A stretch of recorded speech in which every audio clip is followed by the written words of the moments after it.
live recording this right now. It is Monday, October 13th. College football week 7, NFL week 6 in the books. We're here to talk about it. We're going to do a little switcheroo today. We're going to start with the college football because Dylan, Connor, James Franklin got fired back-to-back weeks as a 20-plus point favorite, loses the big game to Oregon, and gets fired, has a near $50 million buyout, and they actually pulled the plug on him. I'll start with you, Connor. Thoughts? I've been trying to workshop an analogy since I heard about this news. I want you guys to walk with me here. Let me paint you a picture. You're 18 years old. You're in high school. You've been dating the same person for, 3-4 years. High school sweethearts, homecoming together, both proms together. Maybe you've gone on a couple trips with each other's families. It's like, hey, we're rock solid, little Susie. Like, we're good. Time to go off to college. It's like, hey, look, we're going 2 hours away. I get it. Like, we're going to be long distance. But look at us. We've been together for 4 years now. We were high school sweethearts. We're going to be fine. She gets off to college, sees what else is out there. It's like, oh, man, look at this party, or look at this guy that I've been talking to, or oh, look at this. And she comes back to you and she's like, look, I'm sorry. It's not you. It's me. Like, I just need to find myself. Like, I want to be single and work on myself for a while. That's what's going on here with Penn State and James Franklin. It's like, hey, James Franklin, look. We've had some good memories. Like, look at all these winning seasons we've had. We almost made that national title last year, and, like, you helped us out from a tough spot. But, look, I think it's just time for us to work on ourselves. I think it's just time for us to find somebody else that maybe fits our needs more, some would say. I feel like there's a ceiling here, James Franklin. It's not you, it's me. So we're gonna walk away. That's kind of what I'm getting here. In this analogy, James Franklin is the girl, right? The one. No, James Franklin's Penn State's the girl. Penn State's the girl.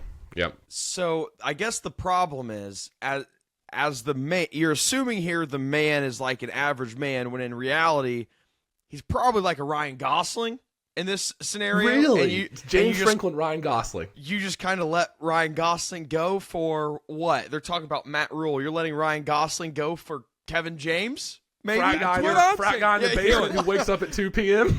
I mean, that's the analogy right there. You're letting Kevin James in the building. You're letting Ryan Gosling go for some frat boy that, man in finance that's going to amount to nothing. That's what this seems like to me. I'm surprised we're starting with James Franklin and not Brent Pry. That's a fair analogy, Connor, but I think at the end of the day, and look, if you watch this show, this is nothing new. James Franklin was playing for a national championship, the right to a national championship in January. He was in the playoffs last year, and all of a sudden you lose 2 games, or I guess 3 games, but 2 games to like as 20-point favorites, and you're out. James Franklin, quite honestly, got a promotion because the best job in the world is fired college football coach, and he doesn't have to deal with this narrative that keeps surrounding him of having to win big games. Now, I was shocked when I heard this. I did not think they would do it this soon, no matter how bad it got. I mean, if you look back at the history of the Penn State program, the fact that 3 losses in a row is where they draw the line is absolutely insane. But he turned this program, this program was in the dust, and he comes in and he takes over from Bill O'Brien and turns it around to, in my opinion, in the course of his tenure, the number 2 team in the Big Ten probably. I would put him above Michigan over the course of the last 10 years. What if he can't beat Michigan? Yeah, lately. Yeah, it feels like they were more consistent. They were more consistent than Michigan. Michigan had worse years but than Michigan Penn State has did. a national title. That's the difference. That is the difference. And that's fair. That's more than fair. I would agree with that. But I was shocked. I was shocked, too. I couldn't believe they were actually going to do it. It feels like it's one of those things we always come on podcasts and we're like, okay, are they going to fire him and all this stuff? I feel like we've been doing the song and dance with Billy Napier for 3 years now, and they're never going to do it, apparently. And meanwhile, this coach is taking them to 10-win season after 10-win season, and they do it. I'm kind of in the boat with Dylan. I've always said this. Look, I'm not the biggest fan of James Franklin, but who are you going to get that's better? I'm sorry. Matt Rule is not a better coach than James Franklin. And that's who's the favorite to land this job right now? I mean, what do you guys expect in Penn State? I don't get it. And you know what's the funniest part about this, guys? You know what's going to end up happening? Jim Knowles is going to take over as the interim, and he's going to coach. This team's going to play well to close the season, and then they're going to have a problem and go, wait, was the head coach, it was the main guy we had in the building the whole time, and then they're going to keep the interim guy, And then they're going to realize, oh, wait, the interim guy, Jim Knowles, he shouldn't be a head coach. He's actually a defensive coordinator. And then they get stuck in this cycle going forward. And then meanwhile, in an age of NIL where you're desperate for booster money to pay these recruits and players, you're throwing away $49 million a year for the next 5 years, or $49 million over the next 5 years to Karter. pay a coach sitting on a beach. But Karter, that's the thing. You don't think this was signed off on by their biggest donors, by their biggest boosters who are probably clamoring for their job? They paid him $50 million to not coach there. That is for a reason. I don't think they took that lightly. Yes, I totally get that. It's nice right now. They're willing to pay that right now. But what about in 2 years? Let's say next year things don't go as well. Are they going to be willing to put up X amount of money for recruits? And they go, actually, I'm not going to shell out this much money now because you're not putting the results on the field, and plus we're already having to pay this buyout. Things are a little tighter than we previously thought. It felt insanely impulsive to me, and maybe it's the right move. I am 95% sure this is not the right move. I see both sides here. But real quick, I feel like the narrative is the last 12 hours, 24 hours has been like, oh, who are you going to find that's going to be better than him? Where's all the people that were like, fire James Franklin? I feel like we saw a lot more of that before it actually happened. But anyways, I can see both sides of this. You look on paper, he's 104-45 in his tenure at Penn State. That's an insanely good record on paper, especially considering the fact that he took this program over from a tumultuous state, not too far removed from a tumultuous state. And he did a great job with it. And look, this 12-team expanded college football playoff that we've talked about so much over the last couple of years, as soon as they announced it, we said, who's going to benefit from this the most? A team like Penn State, a team that can go 10-2, lose some big games, and still be in the playoff with a chance to win a national title. And I think that's fair. And we saw it last year with last year's Penn State team. Now, I think where I guess the line was drawn is once you lose that third game, once you drop 2 games as a 20-point favorite, you're no longer in that playoff discussion. It's like, okay, well then screw this. Like, you're not even going to get us in the 12-team playoff when this format is quite literally tailored to a team like Penn State who loses big game every year, but is still 10-2. I think that's where the line was drawn. And look, I don't know. You're 1, 2, 3 plays away from a championship appearance 9 months ago. I get it. It seems impulsive. But it's also at a point where maybe you've reached the ceiling. And what's the whole goal of college football? To win a national championship. Yes, winning Big Ten championships or whatever is nice, conference titles. The 10-win seasons feel great while they're happening. But what is the ultimate end goal? To win a national championship. So if you don't think James Franklin can get you there, I see why they moved on. But then you have to be that confident that your ceiling is capped because of the coach. And they must be. But here's the thing. You said boosters have to be so confident about this. They have to. What if boosters just don't know ball? What if these are a bunch of old curmudgeons sitting around the table saying, fire their coach, and they don't know anything about football? Hire Bill Belichick. That was going to be my thing is, Connor, is this a little, it's carrying over from the Carolina side of maybe you're like jealous of Penn State because you're like, man, I really wish they would do this to my program. No. I don't think it's jealousy. We're gonna give Belichick a little more time, guys. I wonder what the Venn diagram is between college football boosters that have tons of money and ball knowers. I can't imagine there's many people that have millions of dollars that are actual ball knowers. Maybe that's what we do. We become billionaires and become boosters, and we will form the biggest, best college football program, preferably in Ann Arbor, because we're ball knowers. Triple B's, biggest, best boosters? Biggest, the best boosters. BBB. New Triple B's. Yeah. Get out of here, LeVar. Yeah. To kind of go with what you guys are saying, this NIL era of college football, like, are we just going to see more teams that were used to going 10-2 go 7-5 or 8-4 a couple years in a row? Like, have we not adjusted? I think Josh Pate was talking about this. I saw it last night. It's like, are we not adjusted to this new college football era of like, hey, Penn State might go 7-5 one year and then they'll bounce back and go 10-2 the next year? It's just something we're going to see more of. Oh, you're talking like year in, year out? Like you might have a down year or two. Instead of 9-3 being the baseline, you might go 6-6 for a year. But let's not panic. I will reiterate this. I know I've said it before. The new NIL era, like, we get things like this because of it. There's so much more parity. Teams have a bigger piece of the pie.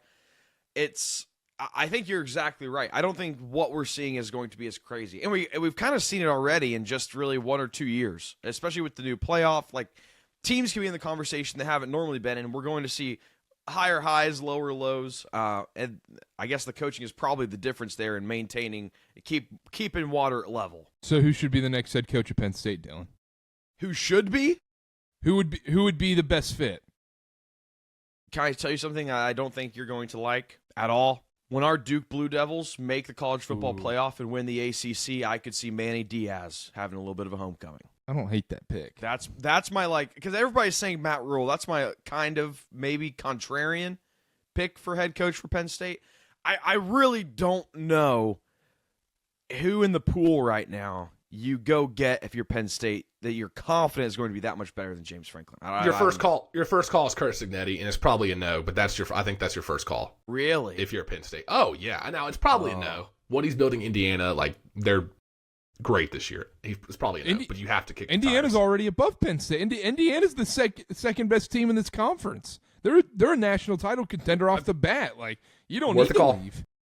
No, I agree. It's probably a no, but it's got to be your first call, and then you go from there. Second best? Yes. Okay. What was the Indiana's Illinois score? 63-10. We don't have to talk. I just hear an interesting question to ask, but I really don't know who the other coach would be unless you're like, hey, I'm going to go NFL. Like I'm going to go try and get Joe Brady a call from the Bills and get him in here. But Frank Reich, yeah, he'll leave Stanford. Give him a 1-year deal. Woo! Come on. Yeah, I don't know. I think I saw a screenshot, something I wanted to bring up. The coaching cycle in general. Penn State, Arkansas, UCLA, VTech, Oklahoma State, all already open in, what are we, week 7? And then there's a ton of jobs that we think will likely be open. Florida, Auburn, UNC maybe, a Wisconsin, maybe an Oklahoma. I don't know. Auburn's something's got to happen. I think so. Really? Okay. Kentucky's probably going to be open. Like some of the smaller ones, Boston College, Maryland. There's a few out there. This coaching cycle is going to be crazy. Carter, do you have anybody? I haven't heard you say a name. Matt Rule? I said Joe Brady. Okay. That was the way you phrased that. It was a little speculative. I didn't know. I just don't think he would leave I don't think he'd leave the Bills. I think he would either go SEC or NFL. I think he's in line for NFL head coaching job. So I don't think he'd go to Penn State.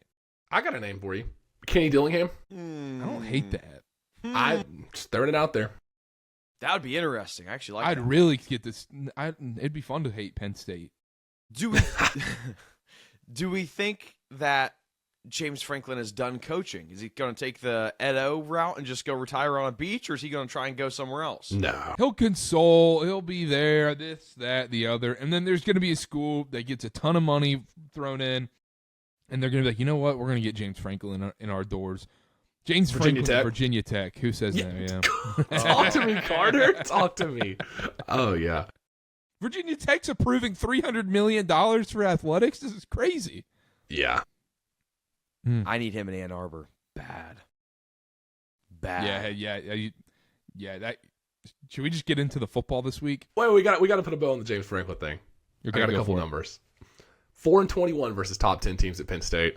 1-18 versus top 10 Big Ten teams at Penn State. Total against Ohio State and Michigan, 4-17, 1-13 when they were ranked top 10. So at the end of the day, look. You want to compete in the conference, great. 10-win season, amazing. You know it doesn't feel great if you're a Penn State fan, losing every big game, being embarrassed on a national stage year after year. I think they probably just needed a change. And to come out, this is the last point I want to make, to come out unprepared, drop the Oregon game, sure, double overtime, tough game. You're at home. We'd love you to win that game, James Franklin, but we're not going to fire you for losing that game. To come out unprepared 2 weeks in a row against the bottom of the conference is what we thought was the bottom of the conference. Coaching for your job, especially this last week against Northwestern, and still come out unprepared and still lose that game and get drubbed, I don't understand it. I think that's just when does it become a pattern? Where it's like, yeah, he loses every big game. When is it a pattern? When is it lack of preparation? When is it on him? They've had the talent. They've had plenty of talent over his time there. I just feel like at least one of these years he should have broken through. The other slap in the face for James Franklin, too, is everyone goes, oh, Kurt Signetti, he's the new guy that can't win the big game, and then just overcomes that no problem in year 2. Yeah. Comparison is the thief of joy. Carter. That's so true. Yep. That's fair. Yeah. It's hard not to. It's hard not to be side-eyeing these other programs who have at least, like Michigan, for example. Dylan, we talked about it before the show. You said maybe Penn State is, or maybe it's on the show. You said Penn State is probably that second team in the Big Ten over his tenure. At least Michigan broke through and won a national title. Yeah. I was expecting a cheating joke. It's big enough, guys. I would love. I think James Franklin to Michigan's actually best case scenario here, Dylan, because if that rematch game would be phenomenal, and he wins the big one against Penn State at Michigan. That would be great. That would Theater. be perfect. But James Franklin, rest in peace, no longer Crazy. the Penn State head coach. Clap it up for James Franklin. Clap it up. Clap it up for James Franklin. So good. We have to bet Penn State next week, right? Are they in a bye? Are they in the bye? I don't even No, know. they play I don't- Iowa. Oh, Sorry, Penn Iowa's State's minus winning that 2.5. You're giving me that interim coach game? You kidding me? Yeah. Have they they're officially winning. named Knowles? I don't think so. But it's going to be Knowles, right? It can't be I mean, Coleman. You would by the time think, this right? You're releases- paying him over $3 million or something. Like, Yeah. give him Okay, a chance. Why not? See what you got. Kotelnicki's got enough on his plate with no Drew Aller now. I'm Too bad good with. Prabula's not there anymore. Yeah, I know. Seriously. Seriously. Bo Prabula. Anyhow, dead. look, Indiana, Oregon. Indiana travels across the country, wins by 10 points, and I think the biggest takeaway from this game is we underestimated how effing bad Penn State was, because was that actually a big win by Oregon? Yeah. I think Now, Night I'm whiteout kidding. game. I'm It joking. was. No, it was a big game and everything. That That's team fine. just got broken. But Indiana, we got to give them credit. I understand Connor. We're all getting crap in the comments because we picked Indiana or we picked Haven't Oregon looked. to win this game, win it handedly. Indiana won this game handedly, and the score is very indicative of what happened. Now, it was closer at points than what it said, but outside of that pick six, Indiana controlled this game top. Hey, real quick was- before you go, Dylan. Comparisons to Thief of Joy. Looking at our TikTok comments is also the Thief of Joy, and I've removed myself from that. it's not fun. It's not fun. I'm glad. I watched the clip yesterday, and I was like, I really hope that there's nothing of me saying anything on this clip. And I was like, yeah, nice. It's all Connor. I didn't say anything in this clip. I got torched. I don't care. I'm not looking at the comments. I don't care. I went back to our preseason predictions for Oregon where we said they're overrated, and I went back and commented to the people that commented on that hate stuff. That's how I spent my Sunday. No. So here, I told you guys I have something to tell you that you're not going to like, but I think we can make a little bit out of it. Bachelor party this weekend, I watched no football. So I'm going to make statements, and I need you guys to piece together what I missed. Wait. You did a bachelor party and football wasn't centered around it. Well, caveat. So, bachelor party, joint bridal parties. So, it was not just the guys. No It offense to was- those people, not a fan of that. Not my wedding is what I will respond to that. Not my wedding. I like to have a little separation between church and state. Yeah, that's a great point. I'll say it because I know he watches this show. It was a great time. I don't have any problem with that. I'm But sure it was. I'm sure it was. it was a great time. But Saturday we golfed all day, so I Okay, didn't get that's to watch. nice. I was score watching, and as I was score watching this game, and as I'm box score watching right now, I see Dante Moore 2 interceptions. Does our perception of Dante Moore change at all after this game? It's not great that a week or 2 weeks after crowning him as the surefire number 1 pick that he's put in a couple performances like this. I don't know how you feel, Carter. I mean, I definitely feel worse. Maybe I wish I would have waited a week to crown him the best quarterback in college football.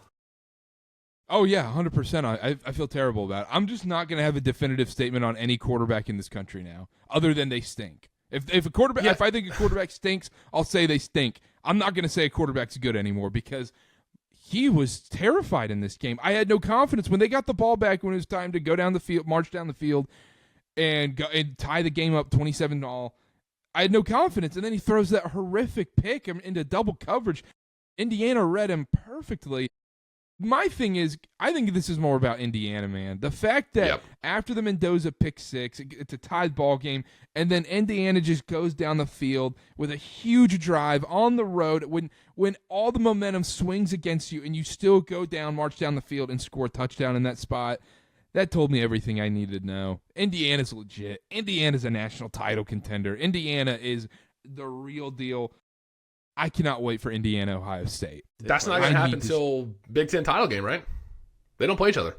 Yeah. Yes, Yeah. Big Ten title game. But, I mean, Yeah. you look at Indiana's schedule, the only thing that could maybe get in the way is if Ohio State drops one on the way and Oregon wins out. But I'm pretty sure we're going to be seeing Ohio State, Indiana in the Big Ten title game.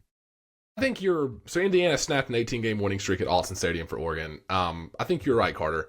Fernando Mendoza. Well, actually, real quick, I'm a little scared to talk good about Mendoza because that means next week he's going to come out and lay an egg against Michigan State. So I kind of just want to lay off a little bit.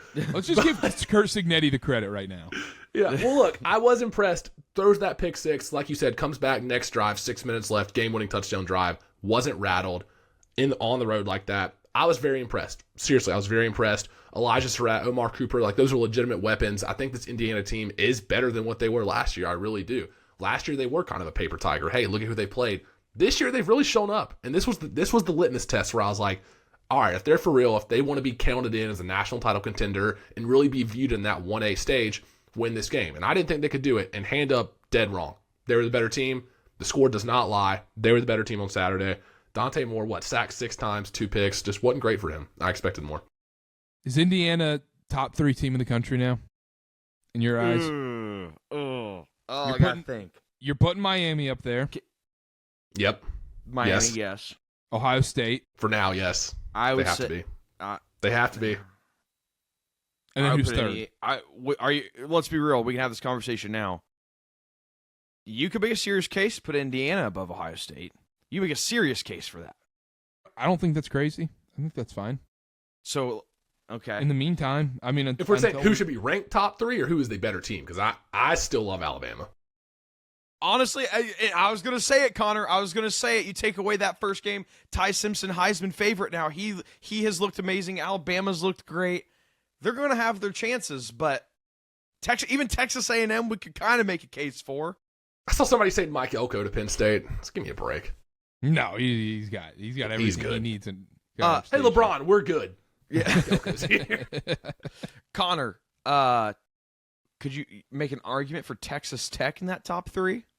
No, I don't. Really? I love Texas Tech. Not top 3. Really? We're like They're 5 a top or 10 6, team. Sure.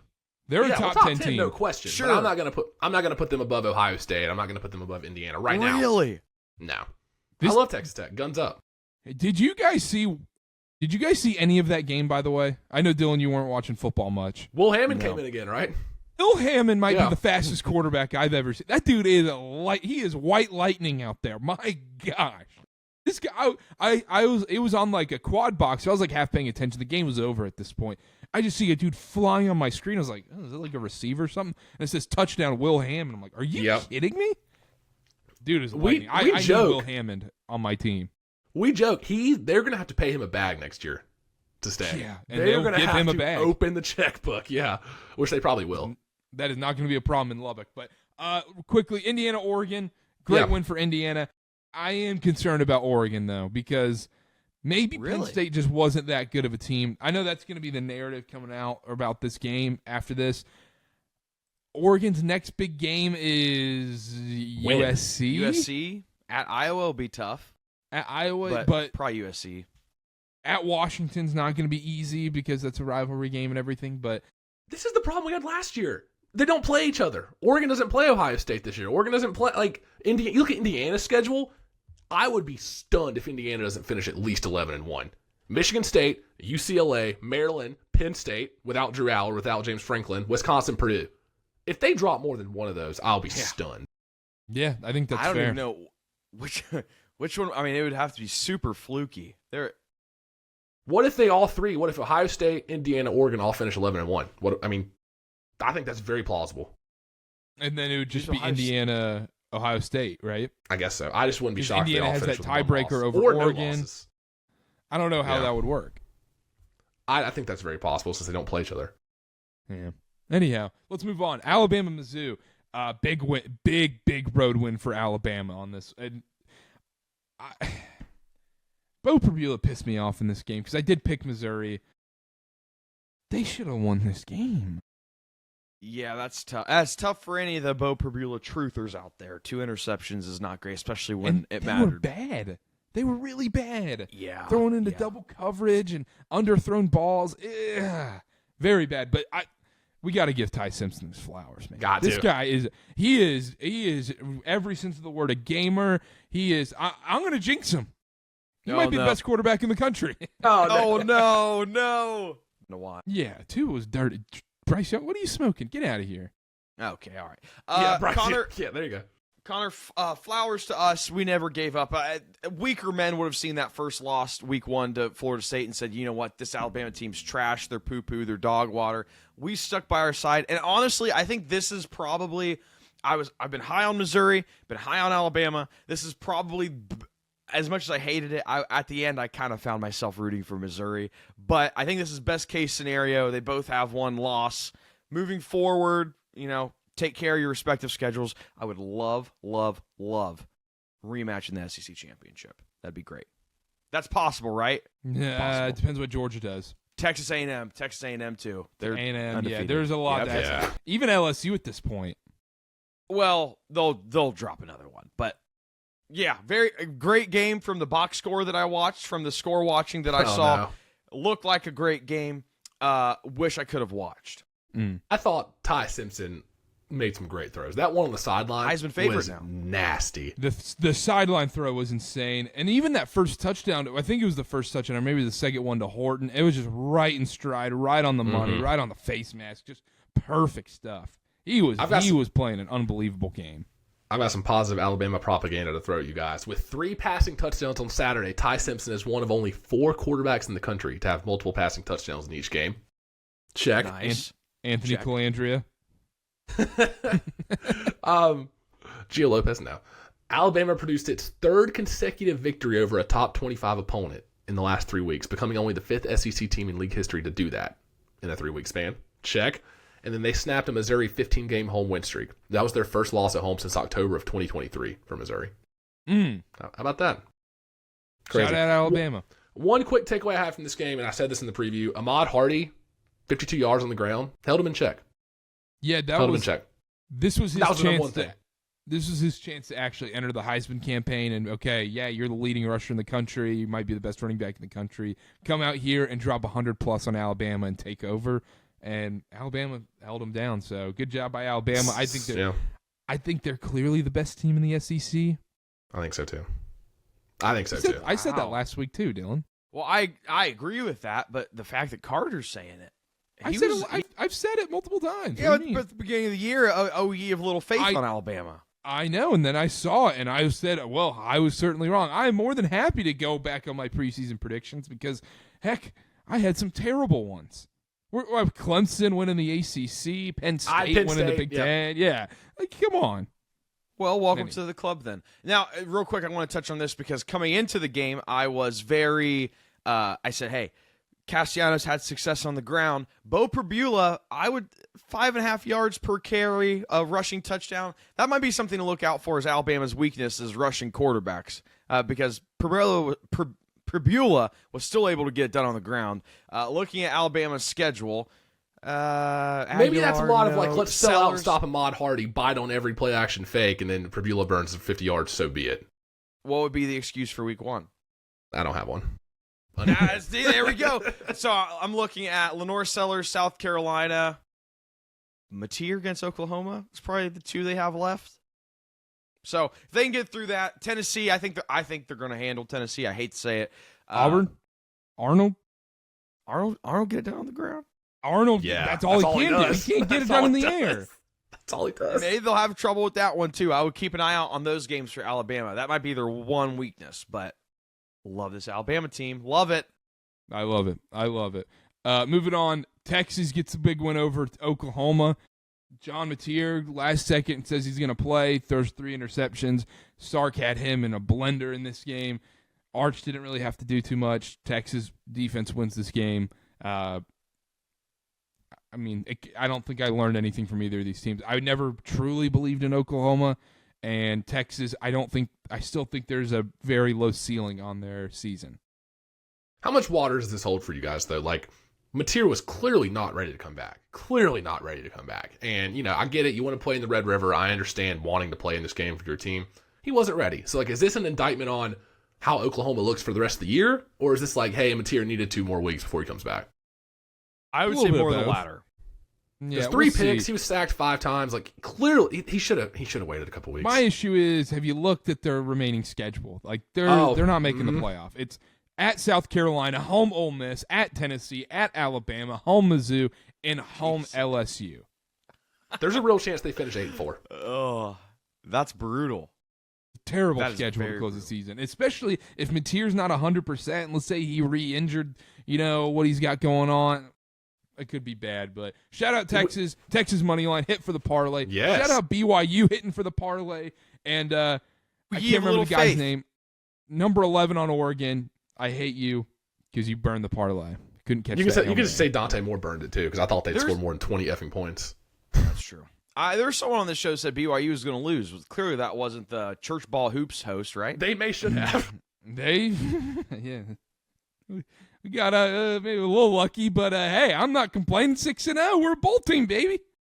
6-0, undefeated. Yeah. Big noon kickoffs in Provo this week. That's gonna be leading off the show this week. We got a preview. Oh my gosh.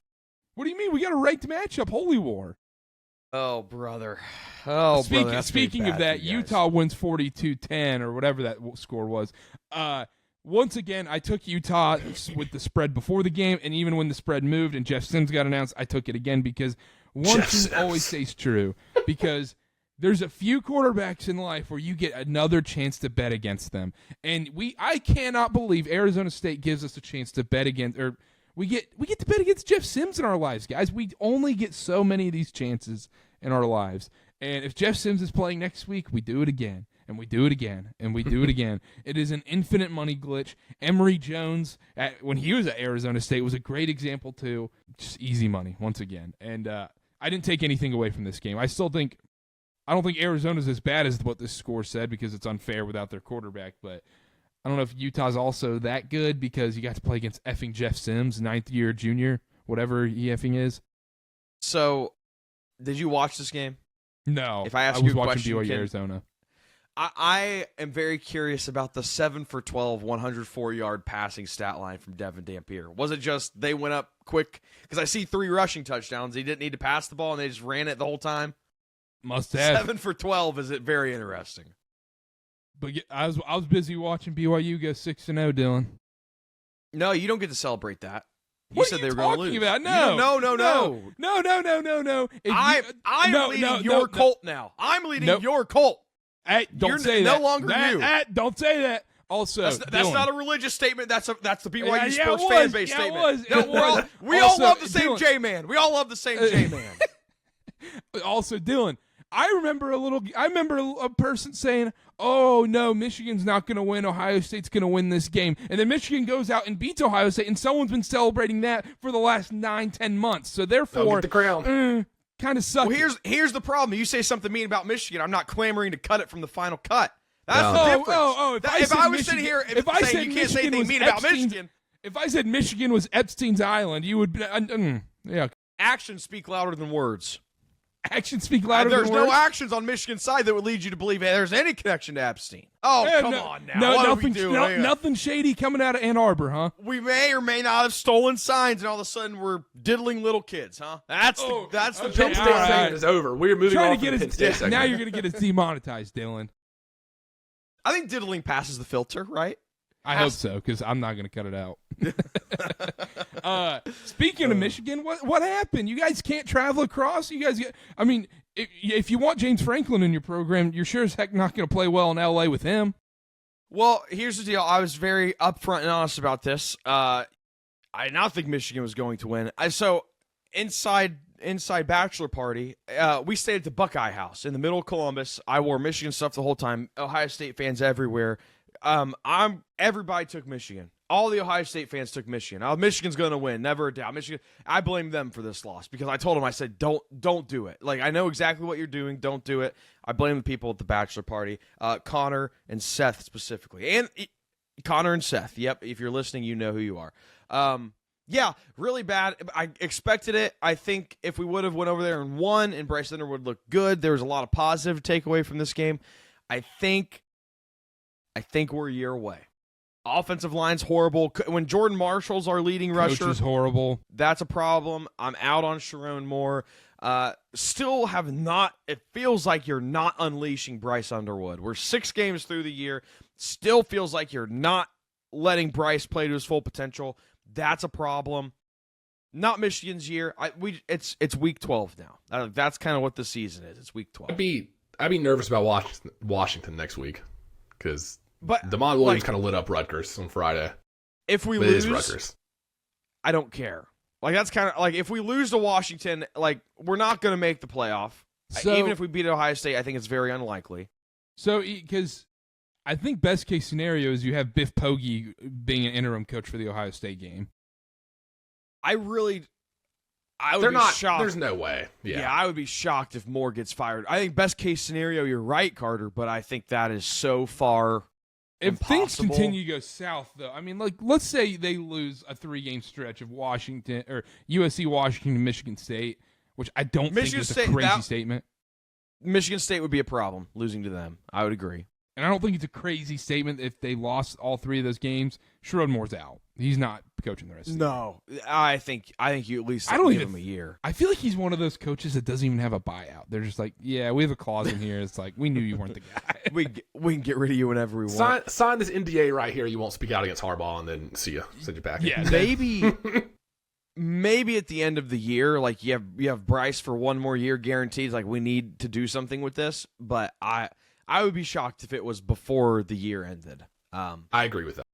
But it's the game stuff. I think USC is pretty good. Michigan will not win a game if they don't sack the quarterback, and we had 0 sacks this game. So shout out to USC's offensive line. That's a huge problem, and our offensive line is bad too. So Quickly, Ohio State, Illinois. Ohio State blew them out. It wasn't even a game the whole time. Illinois is not that good of a football team. They're going to play playoff spoiler to maybe one of the Big 10 teams. Maybe we'll see. But Dylan. Julian Dylan's Say, watching- 166 yards. Dylan's watching the box score over there. Illinois actually outgained Ohio State. Just saying. Wow. Florida. I will say. Yeah, it's hard to win with 3 turnovers. I will say real quick. Julian saying no turnovers in their 4 Power 4 games. Texas, Minnesota, Washington, Illinois. He's kind of like that game manager, just does enough. Like, we'll see what he does against, later on in the year. But Yeah. so far he's been what they need. Great red zone defense. It's very good defense when you don't have to defend the whole field. Illinois 3 turnovers. Ohio State 3 touchdowns off those turnovers. That's kind of the game.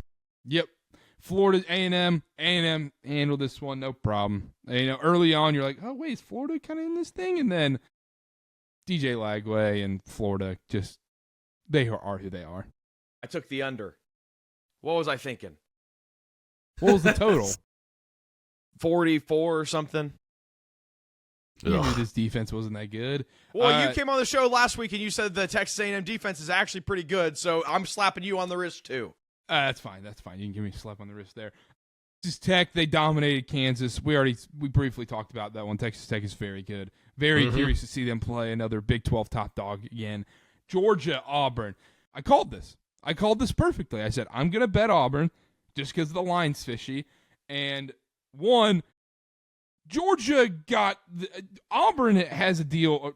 I don't know if Auburn and Hugh Freeze did something to these SEC refs because nothing is going their way with these referees right now. Absolutely nothing is going their way. It's a problem. Just fake a timeout. Fake a timeout. That's all you got to do. So, interesting, not X's and O's. I don't know if you guys saw this. Apparently, Kirby Smart said Auburn was clapping on the sideline, and you can't do that, to signal a snap. Like the quarterback snapping it, yeah. So my counterpoint is I have been to one SEC football game. It was years ago, Tennessee versus Kentucky at Neyland. Both teams were bad. There's absolutely no way you're hearing a clap from the sideline, right? There's no way. Imagine being front row of the stadium and clapping your hands. How much different is that from being 6 feet in front of you on the sideline? I guess I don't know. Yeah, so It is what I it think is. that was his excuse. Is I don't know. Kirby Smart. I think he was Biggest saying the goofball. safety was doing it on the field too. I think I saw that. I still don't even know if the quarterback's hearing that. Also- Serious or I don't know. Also, Jackson Arnold was in. That was a touchdown at the end of the half. That flipped to go up would have gone up 17-0, right? Yes, would have gone up 17-0 Game going flipped into the right half. there. That flipped everything. Everyone got nervous. I think that was brutal. Honestly, at that point, if I was locked in, I would have just bet Georgia right. Oh, yeah. Well, I had Auburn. I go, well, I just know I'm going. I already knew I was losing this bet some way or another. At the same time, I also don't feel as bad for Auburn because they had, 10 yards of total. They had 10 total yards in the second half. Come on. I understand the refs boned you. Couldn't have scored in the second half. So this is what happened. Auburn ran 3 plays. I wrote this down. Auburn ran 3 plays in the fourth quarter. And then Georgia went on a 16-play, 78-yard drive that took almost 10 minutes of game time. And then Auburn got the ball back, and, down 10, whatever. But that drive in the fourth quarter, as bad as Georgia looked, that they did what they needed to do. That drive right there sealed it for me. I still don't feel good about this Georgia team, and I'm going to get flamed, and we're going to preview their games coming up, and I'm going to sit here and say the same shit and be like, look, I don't like Gunnar Stockton throwing the ball. I don't think their run game's getting anything going. This defense isn't as good as people say they are. I don't know. Jackson Arnold, like 4 yards an attempt through the air. Like, play a real quarterback and then see what happens. Ty Simpson diced them up. 100%. I agree with you. I'm not going to be in on Georgia. I don't believe in them. They got bailed out in this game. 100% got bailed out. And I knew Auburn wasn't going to cover. I knew for a stone cold thing the Super team wasn't going to cover. Jackson Arnold just stinks. He flat out stinks. And you look at Auburn's schedule going forward, they're going to upset someone. They're going to ruin someone's season. Dylan, I worry it might be against Missouri this week. Please don't say that. I haven't crunched the numbers yet. You talked about Alabama struggling against Russian quarterbacks. Iron Bowl at Auburn might be a little sketchy game for Alabama down there. Auburn just can't help themselves, Carter. I mean, just shooting themselves in the foot. The ref thing's another layer on top of that. But as somebody who's actually watched a lot of Auburn this year, I don't think I'm going to put myself through this again next year. I think I'm just going to abstain from watching Auburn. I'm going to need a new coach and quarterback, which I think they'll have. Yeah, I think you're right. Quickly running through things. Connor, quick review. 20 seconds. Tennessee, Neyland. You're at the game. How was it? Yeah, first game in Neyland. I thought it was great. The environment was great. We were corner end zone, probably 25, 30 rows up, saw the field. Great view. Now, I will say it was like bleacher seats where we were, which I got the tickets for free, so I'm not gonna come on here and talk crap on anybody. Bleacher seats, not great, Tennessee. That's more of a stadium problem. Let's at least get some real seats in there. There was a couple guys to my right that squeezed in like 2 or 3 extra people that definitely didn't have those seats on the row, and that made everybody just tight in the middle. That kind of pissed me off. Overall, great environment. I thought Neyland was a cool stadium. The flyover was pretty cool. Yeah, I thought it was great. Now, Tennessee, game-wise, I knew it was going to be close, and they really let Auburn just flirt and hang around there for a while, or Arkansas flirt and hang around there for a while. I don't know. You tried to ruin their season to no avail. What, to go there in person? I know. Yeah. I even wore orange. Didn't wear anything with the block T on it. Nothing with a block T, but I did wear orange. Was it your pick for the parlay, Arkansas? It was. Yours was Carter, or was it Connor's? No, it was my pick. Connor had Okay, never mind that. If Connor picked Arkansas and then wore orange to the stadium, that's a problem. But I've picked against Tennessee too many times. I will say Arkansas, Taylor Green, fun team to watch in person. Just RPO, read option, running the shit out of the ball. But yeah, overall fun time. Neyland, good time. Nice. I love it. Hey, Carter, I didn't do it, but I almost did a souvenir cup review. Great souvenir cup. Souvenir cup. I wish I had a review so I would know. And also, Carter, you want this posted? I'll post it. I just have reviews MIA. I don't know. I get a video in the group chat, but yet I refreshing TikTok 10 times an hour to see if KarterKast has posted it yet, and I see no souvenir cup review. You want me to post it right after this? We got to get a clip about James Franklin up first, and then I'll do it. Do we? I think people are clamoring for the souvenir cup review. Get some real seats, Nealon. That's my review. That's a Carolina thing. Most others, isn't every college football stadium bleachers? Okay, but look, it's like one thing if it's the student section, but if it's real seats and like you're giving away tickets and there's just like a little number on a bench, I mean, you know people are going to buck stadium. But people are going to buck the system. You've been at the Wine and Cheese Club too much at Carolina, where they have seats and you'll get a little red wine and a little Gouda and bar service, table service to your seat. Yeah, exactly. I get the cheese sampler, ma'am. Every other college football stadium's bleachers. That's why I don't like sitting on bleachers. It sucks. Yeah, my back is hurting. So, somebody's knee was jabbing into me the whole time, but Tennessee pulled out the win. Tennessee fans, I'll tell you what, being in North Carolina, Carter, I know you understand this. There's Carolina, there's Duke, there's NC State, there's Wake Forest, ECU, whatever, App State. Tennessee, it is all orange. I mean, there's no competing college. Like, ETSU down the road. Vandy, Memphis. I guess 2 hours away. Yeah, 6 hours away. Yeah. Lipscomb. Chattanooga. Tennessee Tech. Belmont. Johnson City. I'm running out. Middle Tennessee State. Nice. There's got to be some HBCUs there. Citadel? Check Ohio Citadel's in South Carolina. Yeah.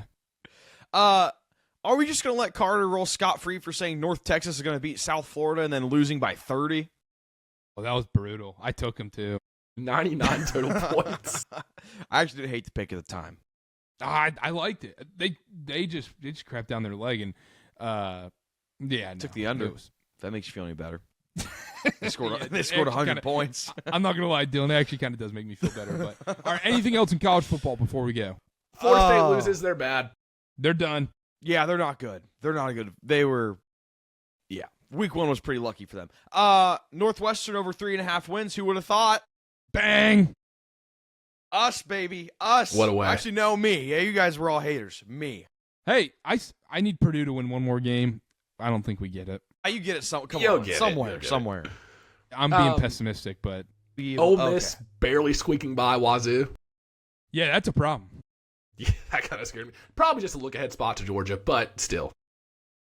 Karter, any statement on Toledo for your Toledo guy? Lost to Bowling Green, 3-3 now. Word on the street is there was a crash out at Toledo, and things are not going well in the Toledo camp. And I watched the entire game. It made the noon quad box. That's low-key a good G5 game. Bowling Green's pretty good. Was that the news that you just referenced? Was that before or after they lost 2 games? What news? The crash out? Yeah. That was Saturday. After the game. Okay, so it wasn't the crash out causing the losses. The losses caused the crash. Yes. Okay. Yeah, it was not pretty. I mean, the MAC is still technically up for grabs, but you know. Hey, UNLV, I mean, it sucks Air Force didn't win for the parlay, but UNLV, they just somehow do it again. They could quite honestly be the luckiest team in college football, and no one will ever know because they don't watch them. Yep, 100%. I mean, yeah. It is like Anthony Calandria was built for the Mountain West, and I didn't realize it because it is perfect watching him play in these ridiculous games. And they got at Boise State next week. That might be where it all comes apart. Nebraska beats Maryland. That's one I didn't have my eye on. Well, don't worry, Matt Rule. Matt Rule's got his eyes set on Penn State. He'll look good in navy blue. No. Slimming. It's a slimming color. Yeah, it's a slimming color, but he's lost the weight too. Yeah. Anyhow, all right, hey, let's switch over to NFL. So let's take a quick break and swing over to the NFL right after this.